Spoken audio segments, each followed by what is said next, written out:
ઓમ આશાબેન, આપ શરૂઆત કરો. હા, જય શ્રી કૃષ્ણ બધાને. હું ગણપતિ ભગવાનના શ્લોકથી શરૂઆત કરીશ.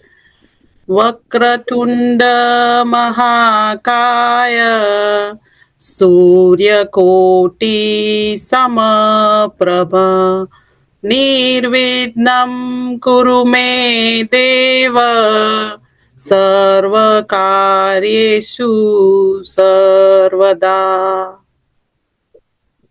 વિઘ્નેશ્વરાય વરદાય સુરપ્રીપાય લંબોદરાય સકલાય જગત્રિતાય નાગાનનાથ શ્રુતિયજ્ઞ વિભીષુતાય ગૌરીસુતાય ગણનાથ નમો નમસ્તે. જય શ્રી કૃષ્ણ. આજે આશાબેન અમારા ગુજરાત સમાચાર અમદાવાદ લંડનમાં બહુ સારી સેવા આપે છે. એમનું બેકગ્રાઉન્ડ એન્જિનિયર છે, વતન પાટણ તરફ છે, પણ બહુ સરસ છે, બધી સ્વસ્થ છે અને સંસ્કારી છે. Thank you very much Ashaben.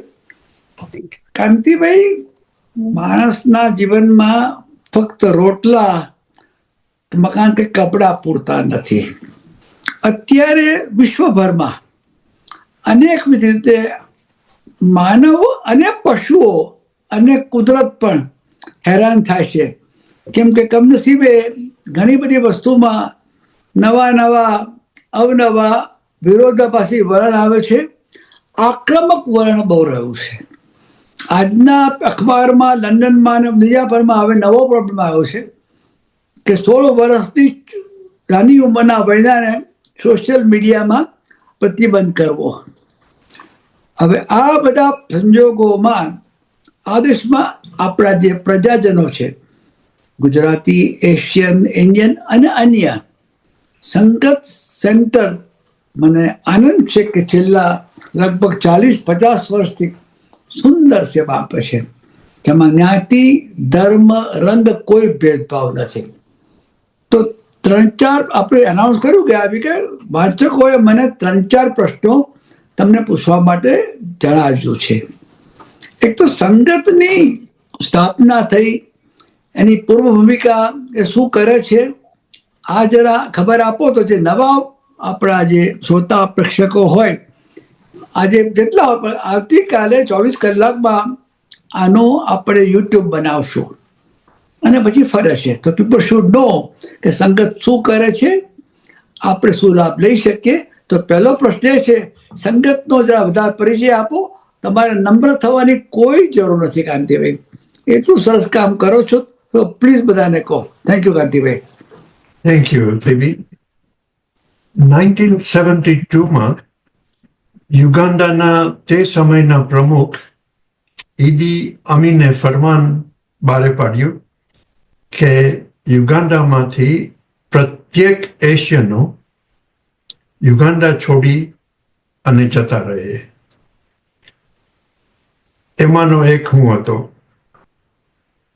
1972ની ડિસેમ્બરમાં હું હેરો ટાઉન સેન્ટરમાં યુગાન્ડાથી આવેલ અમુક વૃદ્ધ લોકોને પબ્લિક બેન્ચ ઉપર બેસેલા જોઈ તેમની પાસે ગયો. જાણીતા નીકળ્યા અને વાતો કરતા જાણવા મળ્યું કે અમુક લોકોને દીકરા કે દીકરીઓ કામેથી પાછા ન આવે ત્યાં સુધી ઘેર જવાનું નહીં, એમનો સમય તેમને બારે વિતાવવાનો. આ જાણી ખૂબ જ દુઃખ થયું. તે અઠવાડિયામાં અમે અમુક મિત્રો મળ્યા અને આ બાબતની અમે ચર્ચા કરી અને છેલ્લે એમ નક્કી કર્યું કે એક સંસ્થાની સ્થાપના કરીએ અને અમે એંગ્લો ઇન્ડિયન આર્ટ સર્કલ નામની સંસ્થાની સ્થાપના કરી. પ્રથમ કાર્ય અમારું રહ્યું આ મોટી ઉંમરના લોકો માટે એક હોલ ભાડે રાખી અને એક છતની નીચે બધા ભેગા થાય અને ત્યાં એકબીજાને મળે, વાતો કરે, પાના રમે, બીજી ગેમ્સ રમે, છાપા વાંચે, ચા નાસ્તો કરે. આ રીતનું 1973માં આ સૌ પ્રથમ સોશિયલ ગેધરિંગ માટે હોલની શરૂઆત કરી. તે સમયે 1973માં કોઈ આપણી અત્યારે પ્રગતિશીલ સંસ્થાઓ છે, લોહાણા કમ્યુનિટી, પાટીદાર કમ્યુનિટી, નવનાથ, વણિક, એવા કે પછી મોટા મોટા મંદિરો એ સમયે હતા નહીં. એટલે આ લોકોને આ એક જગ્યા મળી અને ત્યાં દર શુક્રવારે 100થી વધારે લોકો લંડનના જુદા જુદા વિભાગમાંથી યુગાન્ડાના મિત્રોને મળવા ભેગા થાય. ત્યારબાદ એંગ્લો ઇન્ડિયન સર્કલના નેજા હેઠળ અમે ઘણા કાર્યક્રમો કરતા, પ્રોજેક્ટ કરતા, લોકોની સમસ્યાનો નિકાલ લાવવાનો વગેરે કાર્ય કરતા. સંસ્થા શરૂઆતથી જ ચેરિટી તરીકે રજીસ્ટર કરેલી. પછી દિવસો જતા ગયા તેમ જરૂરિયાતો વધતી ગઈ અને ત્યારે વિચાર આવ્યો કે હવે આપણી પોતાનો એક હોલ હોય તો સારું પડે. એટલે અમે હેરો કાઉન્સિલની સાથે વાતચીત કરી. શરૂઆતમાં તો જેવી રીતના બધી જ કાઉન્સિલો તમને બહુ ઉત્તેજન ના આપે, પરંતુ અમારા પ્રયત્નો ચાલુ જ રહ્યા અને 82માં 10 વર્ષ પછી અમે એક નાનો હોલ ભાડે લીધો, એક હોલ ખરીદ્યો જે સરકારની ગ્રાન્ટથી આપવામાં આવેલ. ત્યાં અમે ડે સેન્ટર, વિવિધ પ્રવૃત્તિઓ શરૂ કરી જેથી કરીને ઇન્ડિયન કમ્યુનિટીના લોકો ભેગા થઈ અને તેમનો સમય ગાળે, પોતાનું બીજું વસ્તુ કરે. અને ત્યાં ધીમે ધીમે અમે જેમ જેમ જરૂરિયાતો બદલાતી ગઈ તેમ તેમ એમની જરૂરિયાતોની સંભાળ રાખતા. હજારો લોકોને અમે કાનૂની સલાહ આપીએ છીએ, જેવી કે housing, immigration, matrimonial, will writing, lasting power of attorney વગેરે જે બી સલાહ સૂચન હોય અમારાથી બની શકે અમે કરીએ અથવા તો તેમને માર્ગદર્શન આપીએ. ઇમિગ્રેશન અથવા તો વેલફેર બેનિફિટની અરજી જો નામંજૂર કરવામાં આવી હોય તો અમે તે લોકોને ટ્રાઇબ્યુનલમાં રેપ્રેઝન્ટ કરીએ છીએ, જે બહુ ઓછી સંસ્થાઓ આવું કરે છે. લંડનમાં 2-3 સંસ્થાઓ જ ટ્રાઇબ્યુનલ સુધી જઈ શકે છે, કારણ કે અમારી પાસે ઇમિગ્રેશન ઓથોરિટીનું લેવલ 3નું સર્ટિફિકેટ છે. સાથે સાથે સંગતમાં જ્યારથી શરૂ થઈ ત્યારથી અમે એશિયનો હેરોમાં શું કરી રહ્યા છે તેમની બધી માહિતી ભેગી કરી છે. છેલ્લા 100 વર્ષનો ઇતિહાસ અમારી પાસે છે. કેટલા મહારાજાઓ હેરોમાં રહી ગયા, કેટલા નવાબો રહી ગયા, ક્યાં રહ્યા હતા, ઇન્ક્લુડિંગ જવાહરલાલ નહેરુ હેરોમાં 3 વર્ષ રહ્યા હતા. આ બધી માહિતી અમે ભેગી કરી છે. 1973માં કેટલા એશિયનો હેરોના ઇલેક્ટ્રોલ રજિસ્ટર ઉપર હતા એ આખી માહિતી છે. ત્યાર પછીથી દર વર્ષની માહિતી અમે 15 વર્ષ સુધી રાખેલી છે કે કેટલા એશિયનો હતા, કેવી રીતના સંખ્યા વધતી ગઈ. તો એ સંગ્રહ છે.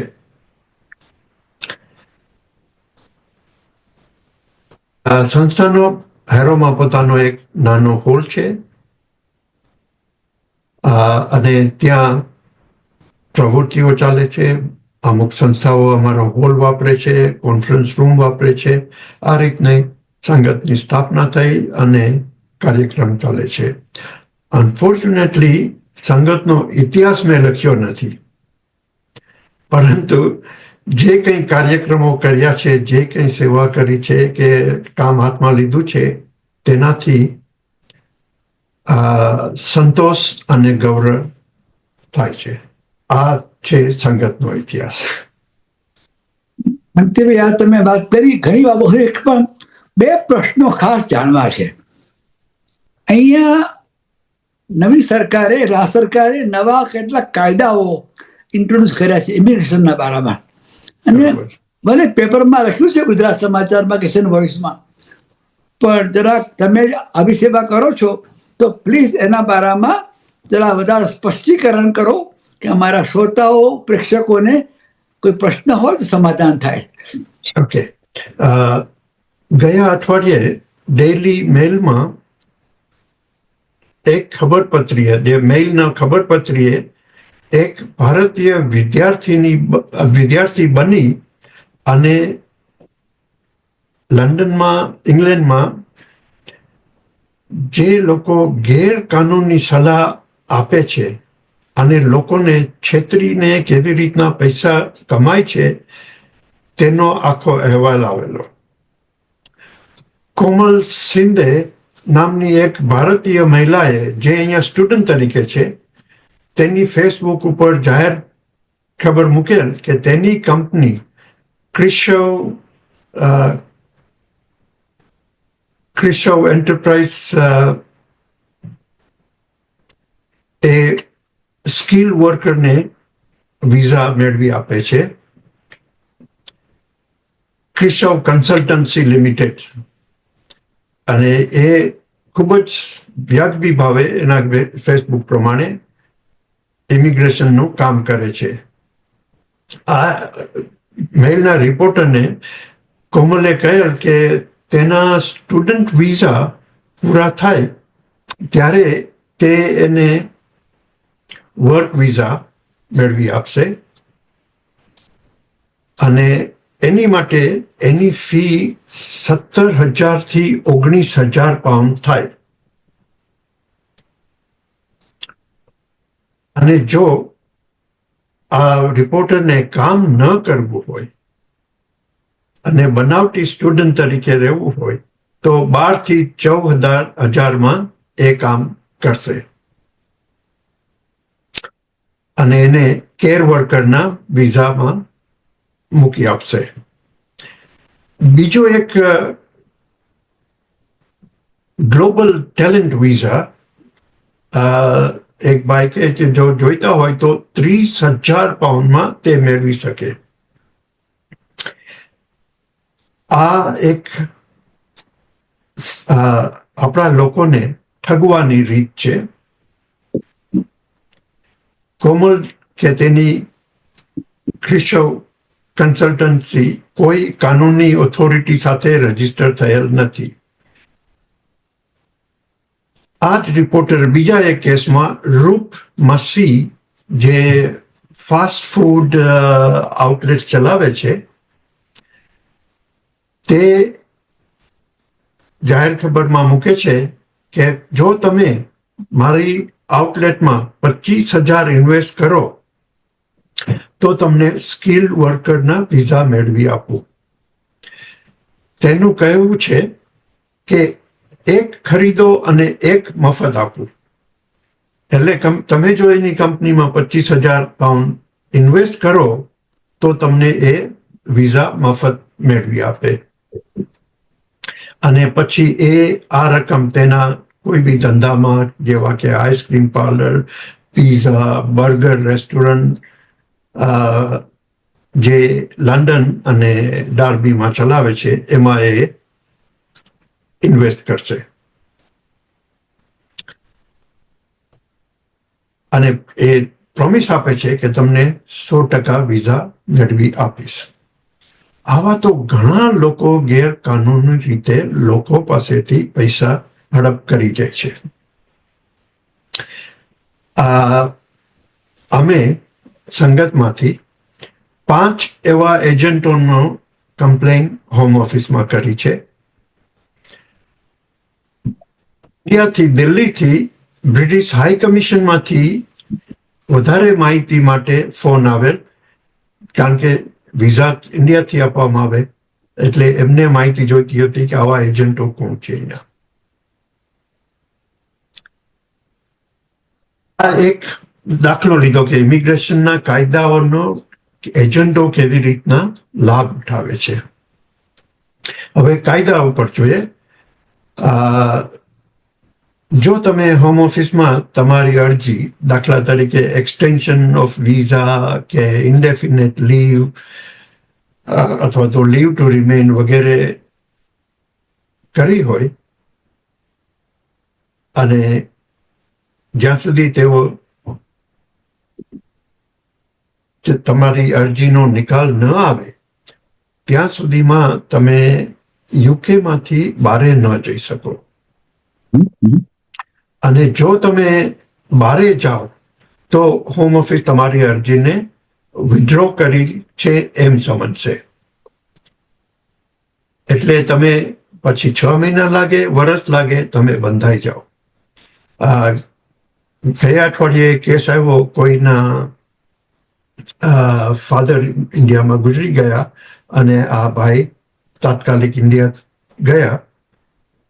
પાછા આવીને હોમ ઓફિસમાં કહ્યું કે હોમ ઓફિસનો તરત કાગળ આવી ગયો કે તમારી એપ્લિકેશન છે અને આ ટાઈમે તમે ઇંગ્લેન્ડની બહાર ચાલ્યા ગયા એટલે અમે તમારી એપ્લિકેશન નામંજૂર કરીએ છીએ. તો એના 4,000 પાઉન્ડનો ખર્ચો એને લાગી ગયો. સો આ એક હોમ ઓફિસનો નવો કાયદો છે કે તમે અહીંયા તમારી એપ્લિકેશન હોય તો તમે આ દેશની બહાર ન જાઓ. સરકારની વલણ છે કે લોકલ ધંધેદારો કેમ વધારે તૈયાર થાય અને તે કેવી રીતના અહીંની ટેનન્ટને ફેરવે એ વધારે કરવા માંગે છે. ઇંગ્લિશ લેંગ્વેજની જરૂરિયાતની વાત કરું તો અત્યાર સુધી B1 એટલે કે O લેવલ સુધીનું મંજૂર રાખતા હતા. હવે સરકાર કહે છે કે તમને જો વિઝા જોઈતા હોય અને તો તમારે હવે એ લેવલ સુધીની અંગ્રેજી ભાષાનું જ્ઞાન હોવું જરૂરી છે.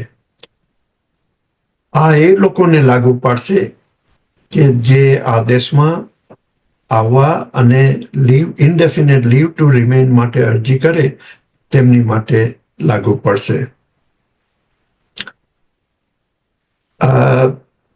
હાલમાં અહીં કાયમી રહેવા માટે તમે છેલ્લા 5 વર્ષ રહેતા હો તો તમને ઇન્ડેફિનેટ લીવ મળે.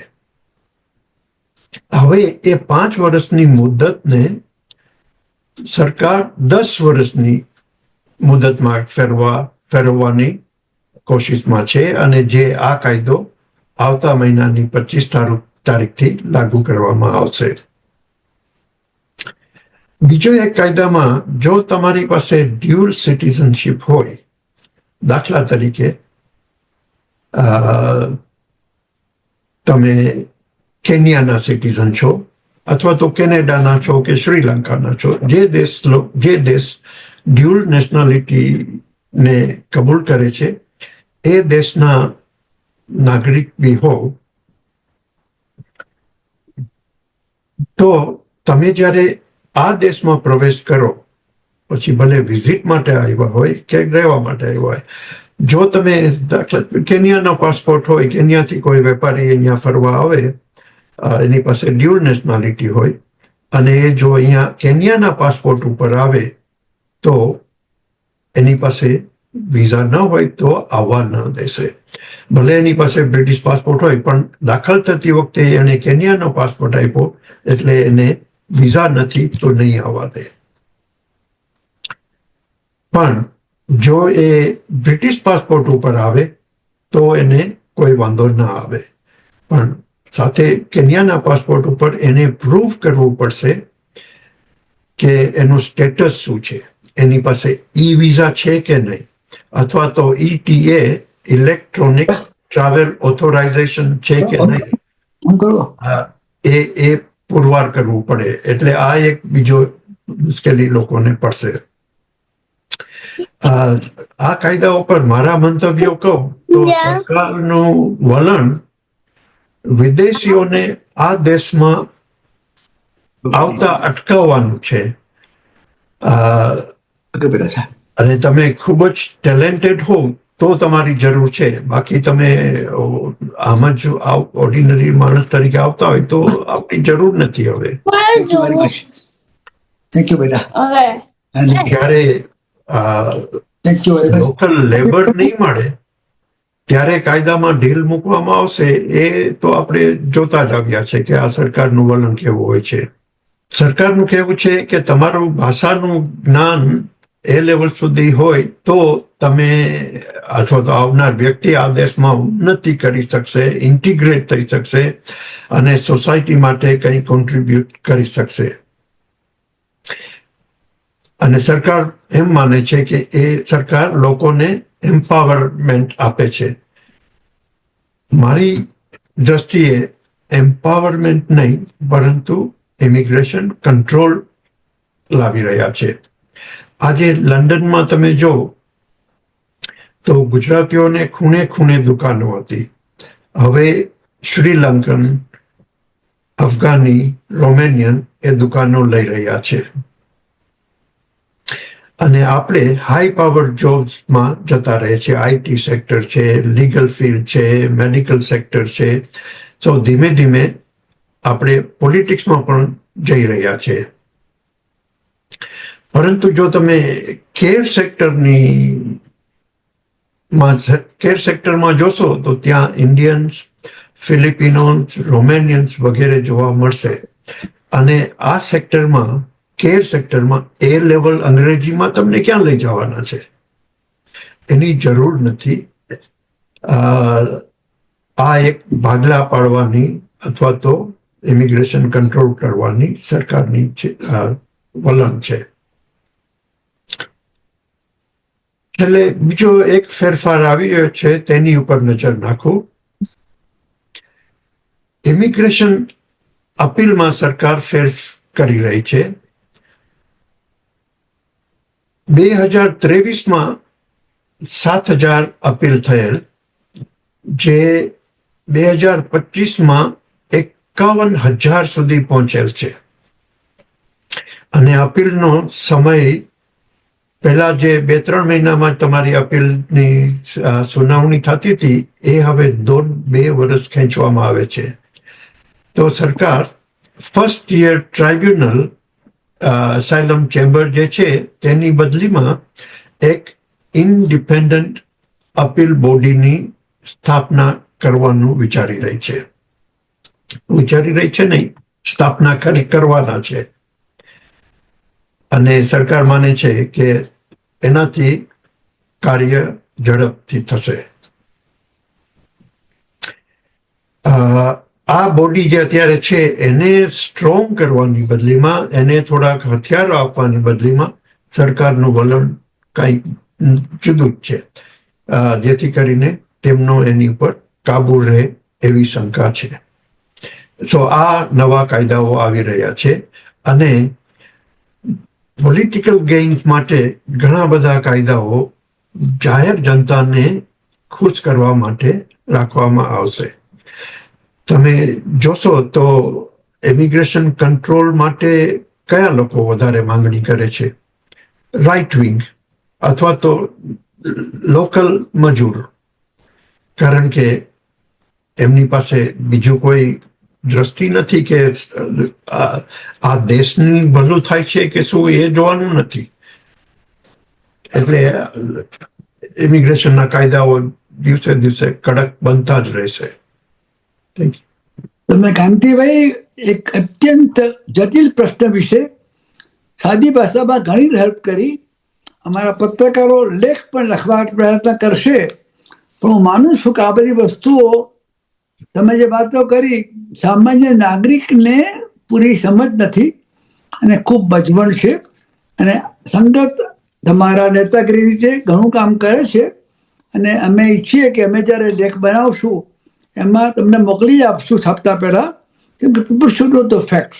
કેમ કે અહીંયા સંગતની સેવા ખૂબ કિફાયત ભાવે છે અને કોઈ પણ જાતનું સ્કેન્ડલ થતું નથી. કમનસીબે છાપાઓમાં આવે છે, સોલિસિટરની ફર્મો, કહેવાતા એક્સપર્ટો લોકોને બહુ મિસગાઈડ કરે છે. એટલે આપે તે વાતો કરી અમારા માટે ઉપયોગી છે. બીજા પણ એક બે પ્રશ્નો છે કાંતિભાઈ. અમારી એક રિક્વેસ્ટ છે કે તમારું જે કામ થતું હોય વર્ષમાં, મારા અંદાજે દર અઠવાડિયે સંભવિત સંગતમાં 200-400 માણસો મદદ માટે આવે ખરા? મહિનામાં લગભગ 150 જેટલા લોકો આવે. હવે એ જે આવે એમાં કોઈ ભેદભાવ નહીં, ઇન્ડિયન હોય ગમે તે હોય. અમારી પાસે ઇન્ડિયન્સ, આફ્રિકન્સ, વેસ્ટ ઇન્ડિયન્સ, ચાઇનીઝ અને જાપાનીઝ લોકો પણ આવે છે. વાત કરું છું. આઈ થિંક સંગત એક નામ સંગત છે, પણ જે રીતે બધાને કામ આપે કરે છે, તમે સૌ તમારા સાથીઓને કહેજો અમે એને કદર કરીએ છીએ, નમસ્કાર કરીએ છીએ. બીજો એક પ્રશ્ન કાંતિભાઈ, તમે યુગાન્ડામાં જન્મેલા છો, ત્યાં મોટા થયા છો, અને 3 જણે મને પ્રશ્ન પૂછ્યો કે ગયા અઠવાડિયે ચૂંટણી થઈ, મુસેવેની સાહેબ 8મી વખત પ્રેસિડેન્ટ થયા, ત્યાં તોફાન ચાલુ છે. આજના પેપરોમાં ઘણું આવે છે કે જે પેલો એમનો જે સામે ઉભો હતો ઉમેદવાર બોબી કરીને તકલીફમાં છે. તો એના વિશે આપ કંઈ કહી શકો ખરા? યસ, મુસેવેની અત્યાર સુધી અથવા તો છેલ્લા મેં સાંભળેલું કે છેલ્લા એમની સ્પીચમાં સાંભળેલું કે એમને ઘણા બધા આફ્રિકન દેશોના લીડર્સને ક્રિટિસાઇઝ કરેલા કે ગાદી પકડીને મોટી ઉંમર સુધી પકડી રાખે છે. મુસેવેની આઈ થિંક 83 વર્ષના છે. એમને કામ સારું કર્યું છે, પરંતુ અત્યારે એમને જો ડેમોક્રેસી તરીકે વલણ રાખ્યું હોત, ડેમોક્રેટિક વલણ રાખ્યું હોત, તો બોબીને આખા દેશમાં ત્યારે ઇન્ટરનેટ બંધ કરી દેવામાં આવેલું, જેથી કરીને તમે કોઈ ટેલિફોન કે સોશિયલ મીડિયાથી પ્રચાર ન કરી શકો, એકબીજાને જણાવી ના શકો, ક્યાં શું થઈ રહ્યું છે એની જાણ ખબર ના પડે. એની જરૂર શું હતી? જો ડેમોક્રેટિક તરીકે તમે દેશને ચલાવવાના હોય તો આ રીતના ઓપન સરકાર નથી ચલાવતા. આપણા ભારતમાં બી ખુરશીનો મોહ બધાને હોય છે, પરંતુ તમે કહો કે બીજાને જ છે મને નથી, બેસતું નહોતું. યુગાન્ડા પ્રગતિ કરી રહ્યું છે, એ સારી વાત છે. યુગાન્ડા એક એવો દેશ છે કે જ્યાં લીલોછમ દેશ છે. અમને દેશ નિકાલ કરવામાં ન આવ્યા તો અત્યારે બી ત્યાં જ કંપાલામાં જ રહેતા હોત.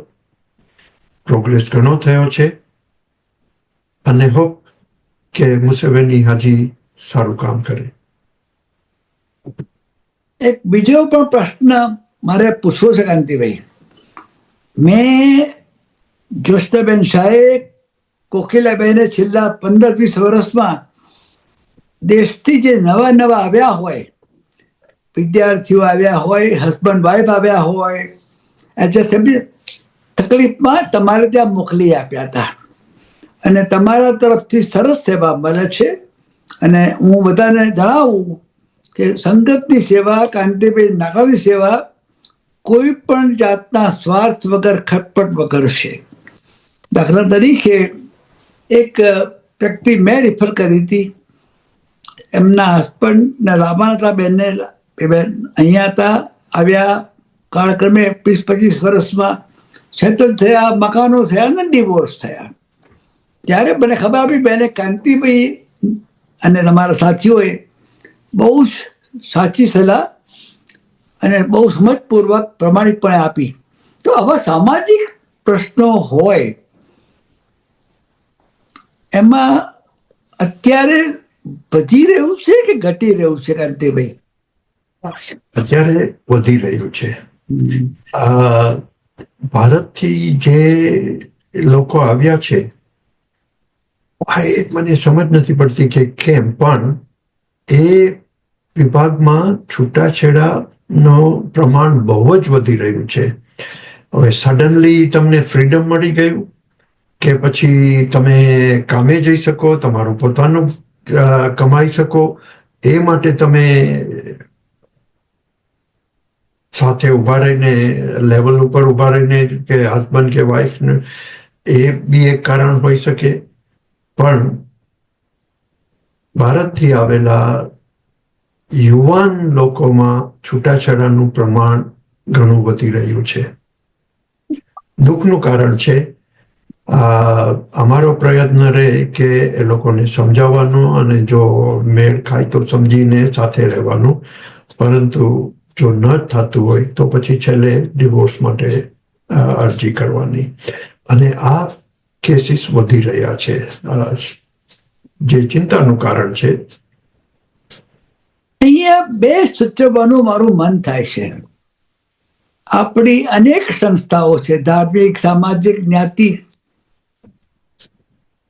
મોટા મનોરથ સાથે કોઈ યુવક યુવતી મેરેજ કરે, ઈરાદા સારા હોય પણ એક કા બીજા કારણસર વિખવાદ થાય. તો જુઈશ લોકોમાં એક સારી સિસ્ટમ છે, હું જાણું છું. એ લોકો માણસોને જાગૃત કરે છે.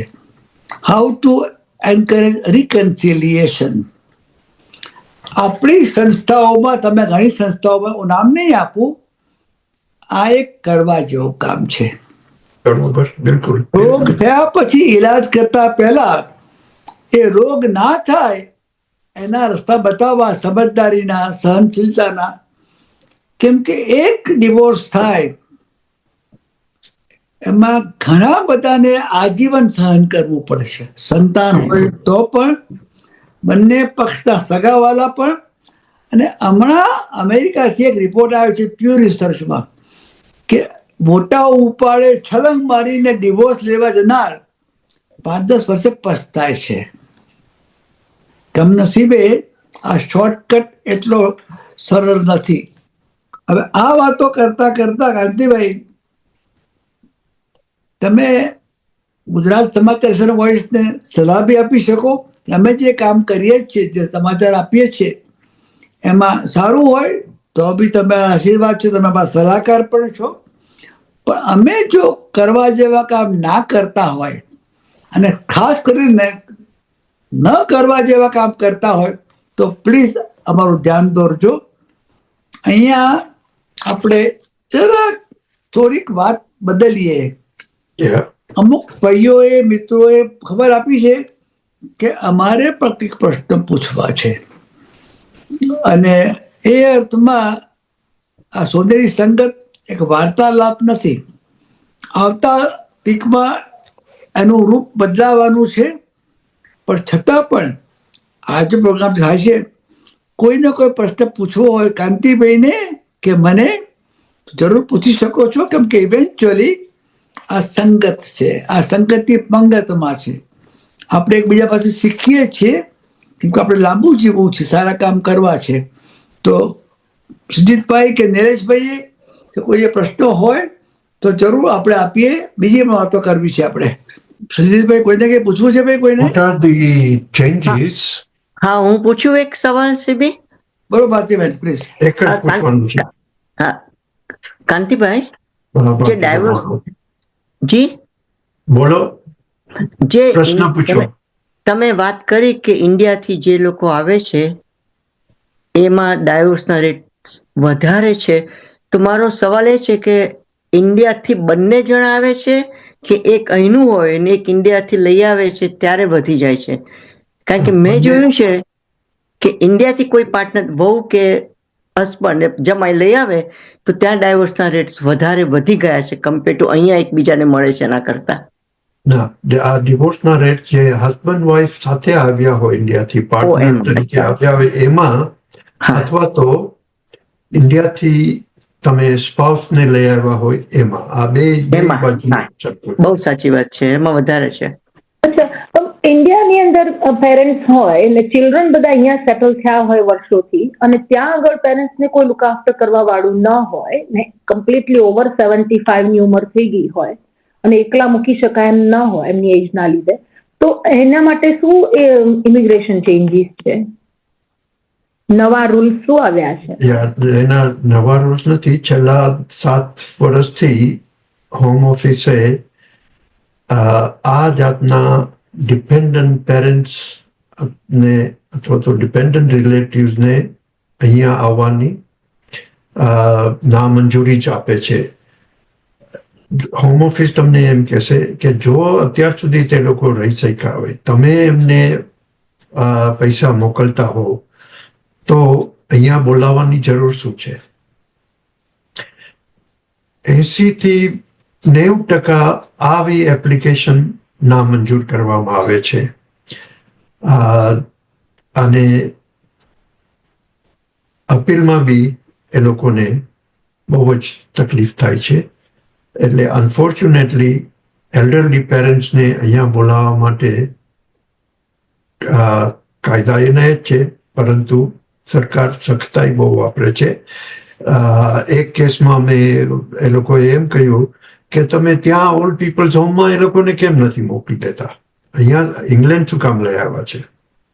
એની પાછળનું એક કારણ એ કે 5 વર્ષ જો અહીંયા રહે તો તમે બ્રિટિશ સિટીઝન થઈ શકો અને પછી બધા બેનિફિટ મેળવી શકો. એટલે આ વસ્તુ અત્યાર સુધી ચાલતી હતી, પણ છેલ્લા 5-7 વર્ષથી સરકાર આવા વિઝાની નામંજૂરી આપે છે. એ લોકો એલ્ડરલી છે, એ લોકો જ ના જવાબ આપ્યો. તમારે કઈ પૂછવું છે? મેળવું છે કોઈ બેન? તમારા પ્રશ્નનો કાંતિભાઈ જે ઉત્તર આપ્યો તો એમાં કઈ આપણે એડ કરવું છે કે બીજા કોઈના પ્રશ્નો હોય તો આપણે તક આપવી છે? બોલો. પેરેન્ટ્સ જ ત્યાં આગળ રહેવાની ના પાડીએ. ઘણી વાર પેરેન્ટ્સની પોતાની ઈચ્છા હોય કે ત્યાં બીક લાગતી હોય એકલા રહેવાની, તો શું? અને અહીંયા ફાઇનાન્શિયલી ચિલ્ડ્રન લોકો જવાબદારી લેવા તૈયાર હોય તો બી નથી. અનફોર્ચ્યુનેટલી એવા કેસીસ રિજેક્ટ થાય છે. એમાં કારણ સરકારના ઘણા છે કે એક તો તમે બ્રિટિશ સિટીઝન થઈ શકો, તમે બધા ફાયદા જે કાંઈ બેનિફિટ મળતા હોય એ મેળવી શકો, હેલ્થ બધી તમે મેળવી શકો, હોસ્પિટલના ખર્ચાઓ કે દવાના ખર્ચાઓ બધા તમને મફત મળી શકે. છોકરાઓ પછી જતે દાડે કે હવે આપણે સાથે નથી રહેવું તો તમે હાઉસિંગ બેનિફિટ બી મેળવી શકો. એટલે આ બધી વસ્તુઓ સરકારના ધ્યાનમાં છે જ, અને એથી કરીને આ ટાઈપના વિઝામાં બહુ જ તકલીફ પડે છે. બીજા કોઈ પ્રશ્નો છે કોઈને? નિલેશભાઈ શું વાત કરો છો? અમદાવાદ થી અમારા બ્યુરો ચીફને પ્રશ્ન પૂછવો પડે. નિલેશભાઈ, ગો ઓન પ્લીઝ. કાંતિભાઈ, મારો એ પૂછવું હતું. ટીબી સર અવારનવાર કહેતા હોય છે મારી સારી હેલ્થ છે અત્યારે, લગભગ 90 વર્ષના આરે છું ત્યારે, કે મારી સારી તબિયતમાં દવા અને વાચકોની દુઆનું કોમ્બિનેશન છે. બરોબર. પણ હું એવું માનું છું કે આ સિવાય બી કોઈ એવું ફેક્ટર છે કે જે સીબી સરને આટલા બધા ફિટ એન્ડ ફાઇન રાખે છે, કે જે ઘણી વખત જોયું છે કે અમારા કરતા બી વધારે એનર્જીથી કામ કરતા હોય છે. આ કેવું ફેક્ટર છે એ જાણવું છે સીબી સાહેબ પાસેથી. ભાઈ, સીબી જવાબ આપે પહેલા હું તમને જવાબ આપું. આ એક ધગસ છે એમની. ગુજરાત સમાચારને ચલાવવાની ધગસ એમને તંદુરસ્ત રાખે છે, સજાગ રાખે છે અને આગળ ધપાવવામાં મદદ કરે છે. સીબી સર કઈ એડ કરવા માંગશે આમાં? આ તો પ્રશ્ન નાજુક પણ કહેવાય, પણ અગત્યનો છે. આ સંગતમાં એવા કેટલાય આપણા વડીલો છે, આદરણીય કુસુમબેન પોપટ પણ છે, ડોક્ટર જગદીશ દવે પણ છે, બીજા પણ કેટલા છે. ઉંમરમાં મારાથી ઘણા મોટા હોવા છતાં અનેક સક્રિય છે અને ખૂબ સારા કામ કરે છે. પણ જો હું પ્રશ્ન બરાબર સમજ્યો હોઉં તો તમારે નિરેશભાઈને કે પૂછવું હતું કે આરોગ્ય, સક્રિયતા એને શું સંબંધ છે? મારી ઉંમર કઈ બહુ મોટી ના કહેવાય. મારા કરતા 9-10 વર્ષ મોટા છે જગદીશભાઈ દવે, અને અત્યારે પણ એમની રીતે સરસ્વતી માતાની સાધના માટે બહુ કામ કરે છે. આ બધી વસ્તુઓ વ્યક્તિ કરતા એના માતા પિતાના જીન્સ, એના પરિવારનો સપોર્ટ, ખાણીપીણીમાં, રહેણીકરણીમાં કંઈક નિયંત્રણ, આ બધા ઘણા કારણસર હોય. જો મને પ્રશ્ન પૂછ્યો છે, એ પ્રશ્ન કુસુમબેનને જો હું વિનંતી કરું, Kusumben please, I am not trying to, તમે વિદુષી છો એટલું તમે તમારી રીતે જીવનમાં ઘણા પ્રશ્નો જોયા લોકોને, તો પણ તમારા માળા પર કામ. અત્યારે જો હસતા છે કુસુમબેનને મેં કુસુમની જેમ, ફૂલની જેમ હંમેશા ખીલેલા જોયા છે, બરોબર ભારતીબેન? તો તમે અમને કહો બેન કે જીવન જીવવાની ચાવી શું છે કુસુમબેન? હેલો, આ તો બહુ નાજુક વસ્તુ છે કે આની ઉપર બાળકોના ઉછેર કેવી રીતે થાય છે નાનપણથી, એની ઉપર બહુ આધાર રાખે છે. એમાં વિવિધ કુટુંબોમાં વિવિધ જાતના નિયમો હોય છે. એ ઘણી વખત સારું કરવા જતા પણ ખરાબ થઈ જાય છે. એવું થાય છે કે આપણે એમ માનીએ કે સંયુક્ત કુટુંબમાં વધારે સારું છે કે વિભક્ત કુટુંબમાં વધારે સારું છે, એ આપણે કહી શકતા નથી. એનું પરિણામ જ્યારે આવે ત્યારે જ ખબર પડે છે કે આમાં શું શું સારું હતું ને શું ખરાબ હતું. ઘણી વખત સંયુક્ત કુટુંબ માણસને ઘણો બધો લાભ કરે છે, અને ઘણી વખત એમાં બાળક દબાઈ જાય છે. એક મોટાનું માન રાખવું એ નાનપણથી બધાને શીખવાડવામાં આવે છે, અને કોઈની સામે આપણે આર્ગ્યુમેન્ટ નહીં કરવાના, એ આપણા પાયામાં છે.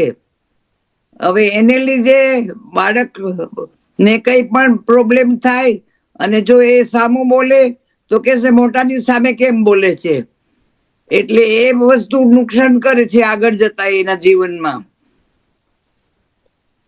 અને બધાને પ્રોબ્લેમ જુદા જુદા નડે છે.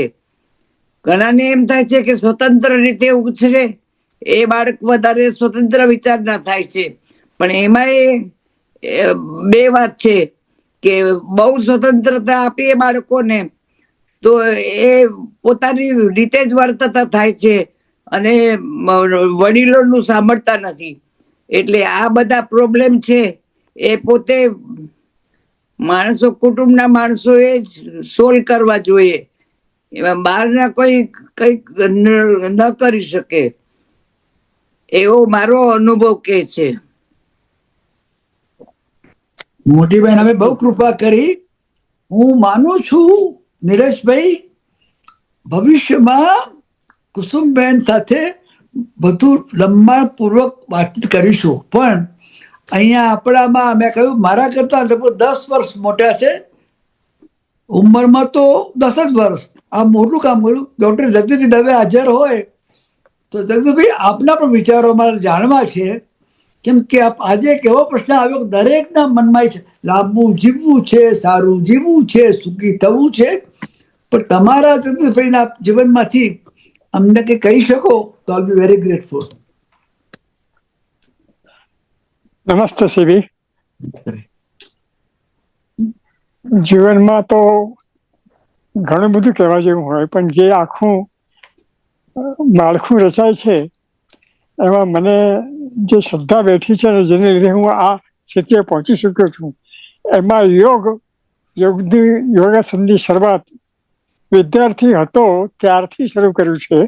અને એક કે બીજી રીતે કોઈને કોઈ વધારે વધારે જુદી જાતના ગુરુઓ મળતા ગયા, વિકસતો ગયો, શરીરની જરૂરિયાત પ્રમાણે બદલાતું ગયું.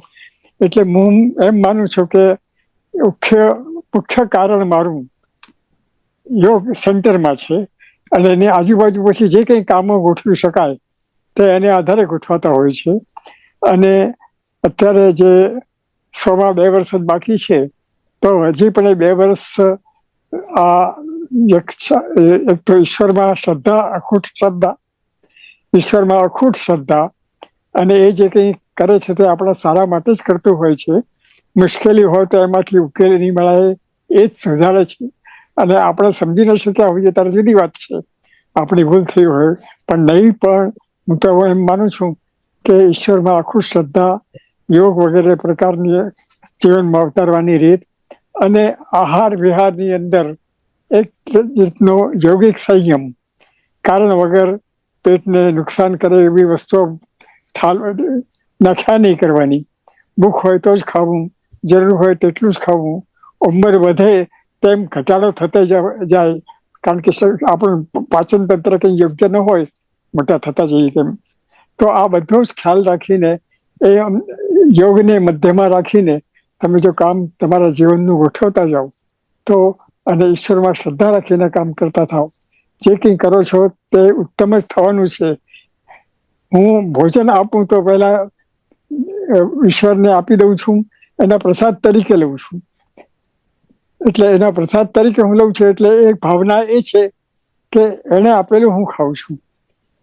એટલે આ બધું નાની નાની બાબતોમાંથી બધામાંથી ઘણું કરી શકાય છે. અને મેં લખવાનું, વાંચવાનું આ જે ચાલે છે એ પણ ઈશ્વર કૃપા જ છે. આટલા વર્ષે લગભગ 4,000 થી 5,000 શિક્ષકો તૈયાર થયા હોય દુનિયાભરમાં, અને આપણી સાથે સંવાદ કર્યા કરતા હોય અનેક વાર, તો એ મોટો આનંદ હોય છે. ભાષાને માટે કર્યું. અને સેબીને તો ખબર છે, સેબી તમે જાણો છો કે તમારી સાથે કેટલી બધી વાર ગુજરાત સમાચારમાં આપણે કામ કર્યું છે આ ભાષા અંગેનું. અને લહેર ગુજરાતી પુસ્તક તમે તૈયાર કરાવડાવ્યું, એમાંથી કેટલા બધા ફાયદાઓ થયા. રટલેજનું પણ બહાર પડ્યું એમાંથી. એટલે માતૃભાષા એ હોવી જ જોઈએ સાથે. માતૃભાષા હોય તો એની સાથે બીજું બધું જ આવે છે, અને માતૃભાષા ન હોય તો તમારું બધું ધીમે ધીમે ધીમે જે કંઈ કહો તે નીકળતું જાય છે. એટલે માતૃભાષામાં શ્રદ્ધા, માતામાં શ્રદ્ધા, દેશમાં શ્રદ્ધા, પોતાની જાતમાં શ્રદ્ધા અને યોગાસનમાં શ્રદ્ધા, આ બધાથી મારું જીવન એક પછી એક વ્યક્તિ દુનિયામાંથી, મારા જીવનમાંથી ચાલી ગઈ છે. અને હું લગભગ એકલો રહ્યો છું સિનિયર મોસ્ટ કુટુંબમાં. હવે કુટુંબ જેવું પણ કેટલું રહ્યું છે એ પણ મને ખબર નથી. છતાં પણ આખું તંત્ર એ કોઈ ગોઠવી રહ્યું છે, તંત્ર પણ ચાલે છે. થેન્ક યુ સુઈ તક આપી મારી જાતને ખુલ્લી કરવાની આ રીતે. અને હું આનંદમાં રહું છું કાયમ માટે. નિજાનંદે હંમેશા બાળ મસ્તીમાં મજા લેજે. એ જ વૃત્તિ ઠેઠ સુધી પણ ચાલુ રહે એવી તમારા જેવા શુભેચ્છકોની આશા. જગદીશભાઈ સાહેબ, આપે આપની રીતે જીવન જીવવાની ચાવી અમને આપી, એવી જ ચાવી કુસુમબેને આપી. નિલેશભાઈ, તમે જે પ્રશ્ન પૂછ્યો ને, મેં પણ વિચાર કર્યો કે આપણે સંગતમાં જે બેઠા આજે પંગતમાં કાંતિબી સાથે, એ આપણે અત્યારના પ્રશ્નો ગઈકાલનામાંથી પાઠ લેવો છે અને આવતીકાલ માટે તૈયાર થવું છે. જરા મારી અંગત વાત પણ કરી લઉં. મને આ ઉંમરે હું 1 કલાક ચાલુ છું, 2-3 કલાક બોલી શકું છું. સાંભળવામાં તકલીફ. અમારા ઘરમાં કોઈ આર્ગ્યુમેન્ટ થતા જ નથી. પુષ્પા કે એટલે હું આયા જ કરું છું, એટલે ઘરમાં કાંતિવી શાંતિ થાય છે. અથવા તો બીજી રીતે તકલીફને કેવી રીતે ઉપયોગમાં લેવી એ ધીરે ધીરે મેં શીખી લીધું છે. મારા સબર સાથીઓ અમદાવાદ ઓફિસમાં, નિલેશભાઈ લંડનમાં, જેન્યુઅલી મારા જીવનને કશું અત્યારે ખૂટતું નથી. પણ આરોગ્યની વાત કરીએ તો પહેલેથી મને આયુર્વેદમાં બહુ શ્રદ્ધા છે. આપણું જે આયુર્વેદ છે એ આયુર્વેદ શાસ્ત્ર છે. આયુષ્ય અને રોગનું એમાં બહુ સરસ જ્ઞાન આપવામાં આવે છે. આપણા શાસ્ત્રોમાં 4 વેદ ઉપરાંત આયુર્વેદને 5મો વેદ પણ ગણવામાં આવે છે, જગદીશભાઈ. હાજી હાજી, એ પણ મેં એનું કંઈ વાંચ્યું છે. હું આયુર્વેદ જ ચલાવું છું. ઉત્પત્તિ કોણે કરી? તો કે મહર્ષિ બ્રહ્માજીએ કરી. ધન્વંતરી, આ બધા શબ્દો નથી, કોઈ વખત ચર્ચા વધારે કરશું. ધન્વંતરી આયુર્વેદના દેવતા છે. માધસોમાં મહર્ષિ, સંસ્કૃત, ચરક, ભાગવત, પાણી, આ બધાએ આપણને ખરેખર ભારતવાસીઓને બહુ જ ઓછા ખર્ચે પ્રિકોશન રાખીને આગળ કરવાની વાત કરી છે. પણ હમણાં શબ્દો વાપરો, શ્રદ્ધા વાપરી શબ્દ.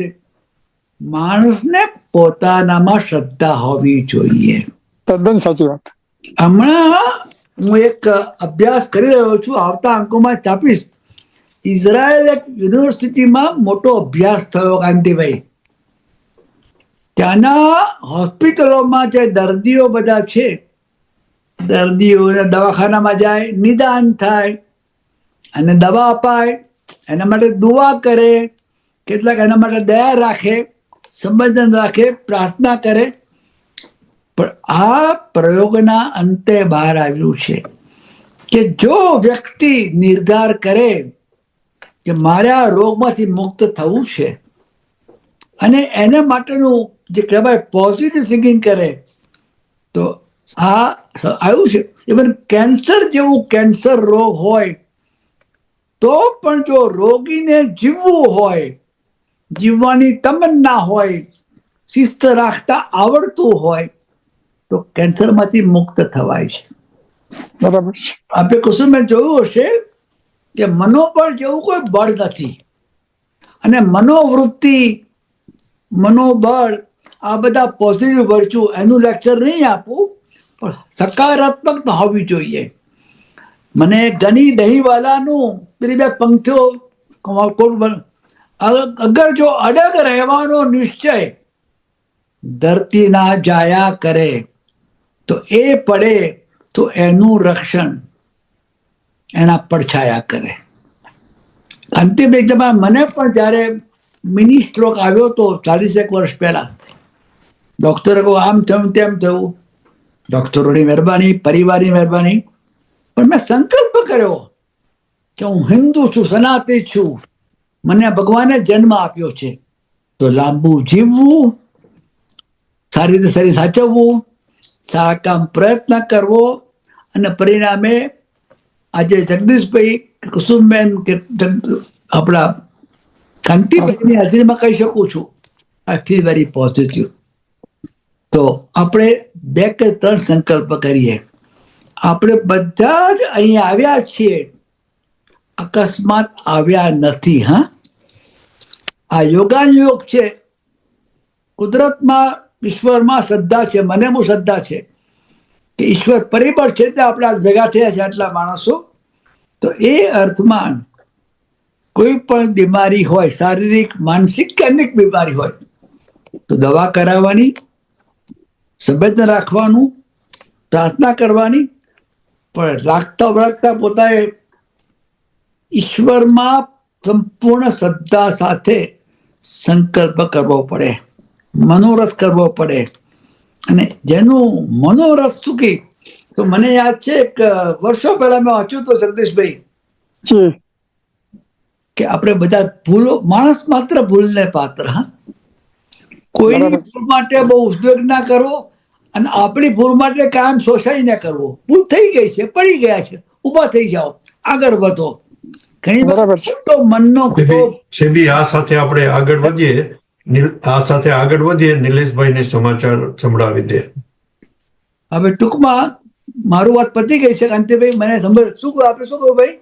હવે નિલેશભાઈ આજના સમાચાર આપણને સમાચારો હવે આપણે ફોર્મેટ બદલ્યું છે, માફ કરજો. અમે સ્ટડી કરી, અહીંયા જે બધા આવતા હતા, અને માફ કરજો નિલેશભાઈ બહુ હોમવર્ક કરતા હતા કાંતિભાઈ, પણ અમે જોયું કે ઘણા બધાને સમાચારમાં રસ નથી. અને ગુજરાત સમાચાર જે આપે છે, તો હવે હું સમાપન કરું છું. એક તો આજે બહુ સરસ વાતચીત થઈ. કાંતિભાઈ, તમે જે આપ્યું ચિત્ર આપ્યું સંગતનું, અને અનેક રીતે તમારા જેવા અમારા સમાજના જે સ્તંભ છે એ મજબૂત રહેજો. સ્તંભ છો તો અમારી ઇમારત છે, બરોબર? કાંતિભાઈ ન હોય આજે કાંતિભાઈ મલ્ટી મિલિયનર બિલિયનર નથી, પણ તમે ને તમારા સાથીઓ અનિલ આવ્યા હોય કે બીજા બધા હોય, એ દાનેશ્વરી કરતા ઓછા દાનેશ્વરી નથી. તમે સમયદાન આપો છો, તમે દિલથી કામ કરો છો. એ અર્થમાં એક બીજી પણ વાત હું કરી લઉં. આપણે ભલે કહેતા હોય ખાલી હાથે ખાલી હાથ જવાના, અત્યારે આપણે આવ્યા છીએ તો હું આવતા વખતે કોઈ ભજન કે ગીત કહીશ તમને કોઈ વખતે. આપણને મોકનારે વિચારપૂર્વક મોકલે છે.